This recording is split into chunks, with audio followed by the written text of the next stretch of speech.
Ink ribbon.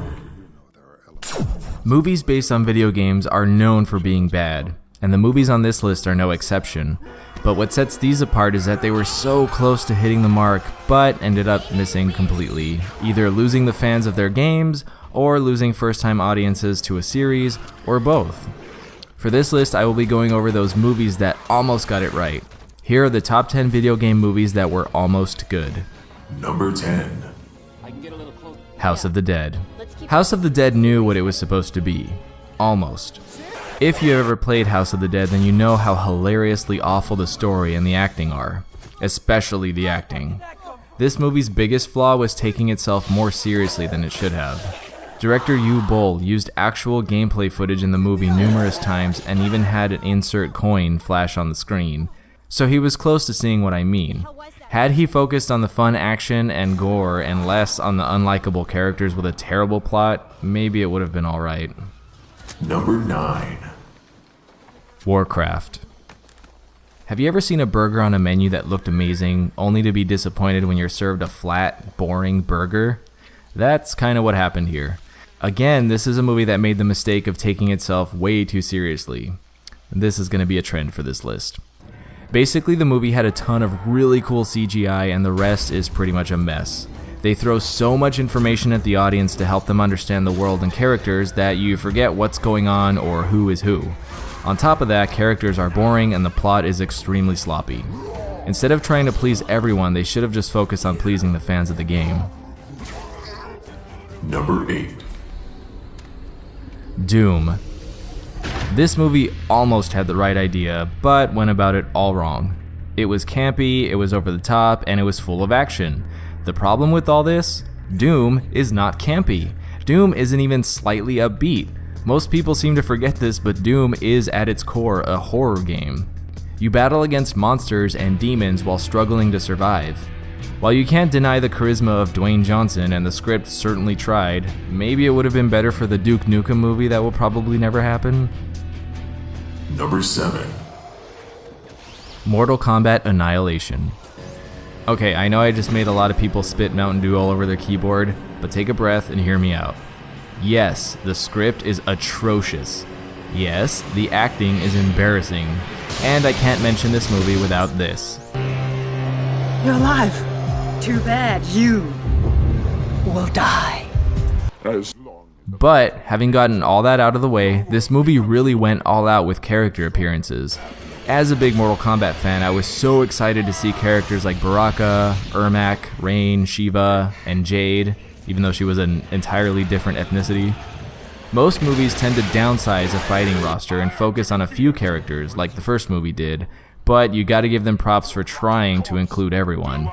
It's also worth mentioning that the fight scenes were pretty cool and fun to watch. Number 6. I'm sure as hell not gonna remember your Silent Hill Revelations. The first Silent Hill movie is often regarded as good and true to the series. Part of this is because they literally spliced together scenes and characters from the first two games and played them out almost verbatim. The second is not regarded as good and true to the series. Unlike the first movie, Revelation attempts to be Silent Hill 3, but somehow fails horribly. It's not scary, and it's not interesting. The whole movie just feels like you're waiting for the next scene, but it never comes. Even the director has stated that he regrets the way he went about this movie. Number 5. Street Fighter.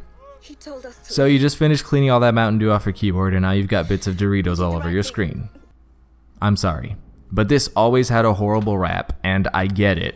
However, you have to remember that this was the 90s and this movie was marketed towards kids, since they made up the majority of the fan base. While I loved this movie as a kid, watching it as an adult made me realize they may have gone a little overboard with the campiness. Along with that, I was always bothered that the characters didn't look the way they did in the game. Other than that, it wasn't that bad. Or maybe it was. I can't take these nostalgia goggles off, so I can't judge it fairly.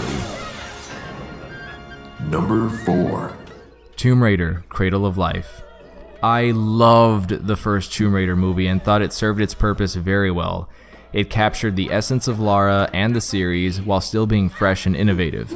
The second movie almost repeated the formula, but unfortunately made a few too many wrong turns along the way and ended up stumbling.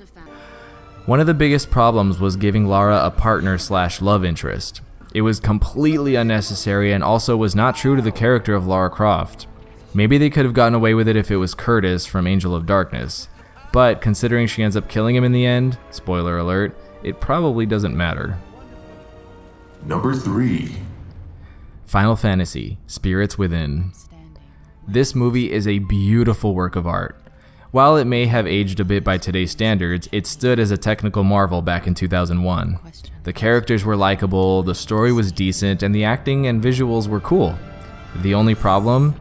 It literally has absolutely no correlation to Final Fantasy whatsoever. No characters from the games, no items or worlds, and not really much combat. On top of this, the whole fantasy aesthetic was just thrown out the window. Instead of swords and magic, this movie is sci-fi and mostly takes place in space. Literally the only connection to the games is that there's a character named Sid. That's it. Number 2. Resident Evil Apocalypse. Okay, so if you haven't guessed by the name of my channel, I'm a huge fan of Resident Evil. When the first movie came out, I loved it. It captured the atmosphere of the games, had original characters, and was well written. Then there were all the angry fans complaining that the characters from the games weren't in the movies. That's where the movie franchise went horribly wrong. In the second movie, the events circle around the third game, Resident Evil Nemesis. This was awesome because you got to see Raccoon City and join Jill, Carlos, and the other characters, as well as seeing the Nemesis. This would have been good, except they completely changed a canon storyline, making Jill a secondary character, having Nemesis fight Alice, who is not a STARS member, so it literally makes no sense, and doing nonsensical things like making Nikolai a wisecracking good guy. Number 1. Dead or Alive. Like Resident Evil, I am also a huge fan of Dead or Alive, which is the movie that inspired me to make this video. The movie got so close to not only being a good movie, but a faithful adaptation to the games, but failed for such simply dumb reasons. Props to the attention to detail with the characters. Not only are their appearances like the games, but so are their personalities. Oh wait, except for the male ninjas Hayabusa and Hayate. While they did a good job with the characters, they decided to exclude some of the characters altogether, such as Lei Fang, who barely gets any screen time before being violently thrown off a balcony and never seen again. And the most heartbreaking thing about this movie is that the fight scenes are so well done, but the storyline is absolutely terrible. Instead of following the half-serious, half-campy tone of the games, they opted for a silly, vapid TNA fest, which reduced the movie to what it was. And that's it for this list. If there are any movies I may have missed, let me know in the comments. Don't forget to like and subscribe for more gaming videos. I'm Kai Morgan, and as always, thanks for watching Ink Ribbon.